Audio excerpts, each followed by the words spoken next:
শায়েখ বিয়ের ব্যাপারে একটা ছেলের মাঝে কি কি বৈশিষ্ট্য থাকলে বুঝতে পারবো যে সে আসলে প্রকৃত দিনদার।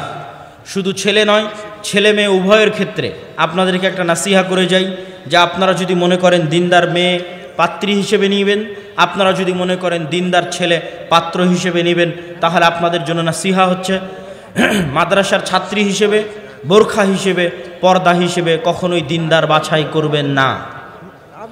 আবারও বলি, মেয়েদের দিনদারিতা দেখার জন্য কখনই মাদ্রাসার ছাত্র, কোরআনের হাফেজ, দাওরা পাশ এবং পর্দা দেখবেন না। কি দেখবেন?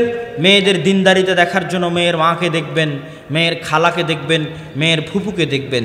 মেয়ের মা, খালা, ফুফু যদি নরম আচরণ, ভদ্র ব্যবহার, শালীনতার মধ্যে থাকে, সংসার টিকে আছে, তাদের নামে কোনো দুর্নাম নাই, তাহলে মেয়ে জেনারেল লাইনে হলেও দিনদারিতা।